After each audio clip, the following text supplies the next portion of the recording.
You know, we can't talk resumes and brackets without bringing in our expert, Jerry Palm, because we've referenced him so many times already this morning. And Jerry, Rick Pitino knows he has a special team this year at St. John's. A little bit of waves with the news that he said that he's not even recruiting high schoolers right now to replace the guys that he has and he will lose after this season. So the talent is clearly there with the Red Storm. What does that, though, lend to for the seed you think they'll get when it's time to go dancing?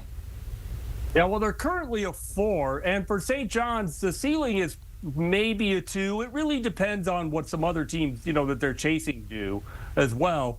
But for St. John's, they didn't play a great non-conference schedule, but they do have games left with UConn and Marquette on the conference schedule and the conference tournament. So if they were to win all the way out, and they're still sitting there with, 3 losses on Selection Sunday, I would think their chances of a 2 are pretty decent. But I don't think they can fight for the 1 line just because of the lack of quality schedule that they played outside the league.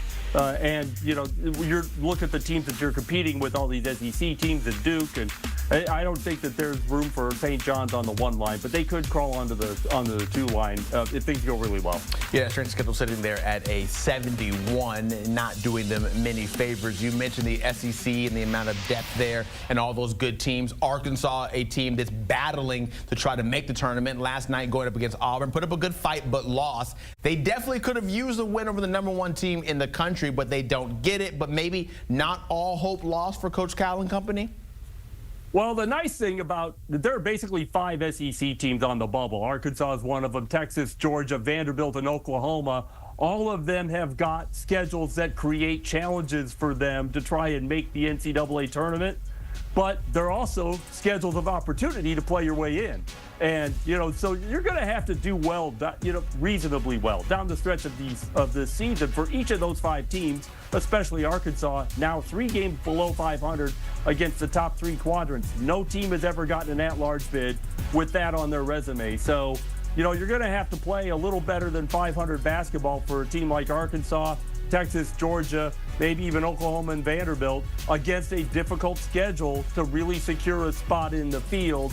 Now, we may see some old historic standards get exceeded in a negative way, like the one I just described, to fill the field, but you wouldn't want to count on that. So these 5 teams are going to have to finish at least 500 probably in the regular season, entering the conference tournament to feel like they have much of a chance. Yeah, 5 teams that have to go up against schools like Missouri, like Alabama, who played last night, and the Tigers, 15th in the country, at home, taking care of #4 Alabama, winning by 12. What does that say about the Tigers and where we should be putting them in the conversation? Yeah, well, Mizzou's had a great year. I mean, they were 0-18 in the SEC last year. So Dennis Gates has done a great job rebuilding this team and getting it to be not just competitive, but really competitive, like for a top 4 seed kind of competitive in the best that the SEC has ever been, and maybe the best conference that a league has ever had. So that's a tremendous job. They're having a great year, and they're not just winning home games. They've won at Florida. I mean, they're winning on the road, too. You don't have this level of success if all you're doing is winning at home. So, yeah, you got to give Mizzou a lot of credit. It's a team I don't think a lot of people expected to be competing, not necessarily at the very top of the SEC, but competing for a top 4 seed this season. And they're having a great year, and that last night was just another example of that. Yeah, that game against my Gators in Gainesville when they won was really an eye-opening call. That, okay, Missouri is serious, and now that they're still playing good ball right now. You look on the other side of that game from last night, and you see Alabama, because they have 5 games left in the regular season. You figure maybe that they are in that 1 seed conversation still because all of their games are against ranked opponents. How might this affect where they land? Well, I mean, ranked doesn't mean anything to the committee. They don't care where you are in the polls, but they are all great teams. And, Auburn and Alabama and Florida and Tennessee and A&M, they all have backloaded schedules. I mean, everybody's going to be playing a bunch of these games, and so a lot of those games will be against each other. So we may see some shakeup among those teams as the regular season finishes, and the conference tournament, of course, is going to be part of that as well. But the thing about those teams is, unless they take a loss to somebody, far outside that group, like to one of the bubble teams, I don't think you're going to see a lot of movement necessarily on seed lines because everybody else has still got outside this league, still has difficult schedules to play in conference tournaments. And remember, only one team wins a conference tournament. Everybody else takes a loss. So I think you're going to see some shifting, of course, as these things happen. But I don't think you're going to see dramatic shifts unless somebody just goes in the tank. Okay.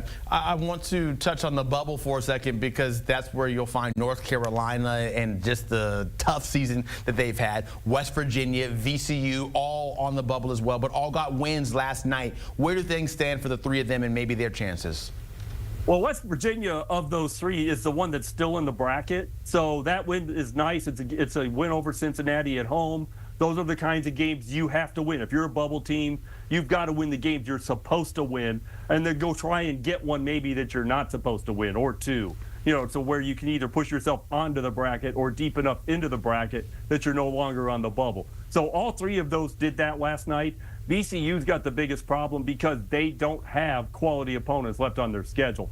Carolina doesn't have much either. They do have Duke at the end of the regular season, and they'll get, maybe somebody in the conference tournament. And West Virginia, they're in the Big 12, quality opponents to be found. But the A-10, they're it. They're the quality opponent, VCU is. Their best win this year is at Dayton. It's their only quad one win this season. That may still be true even if they win the conference tournament. Of course, if they do that, they're no longer on the bubble. Yeah, a lot of things to still be figured out. Jerry Palm, I know you'll be a very, very busy man over the coming weeks. Thank you so much for time. Always appreciated because college basketball is getting exciting, and we have it covered still over on CBS Sports Network. 2 games for you tonight. Monmouth at Hofstra start things off at 7 Eastern. Then to finish that double dip, La Tech at Middle Tennessee at 9 Eastern.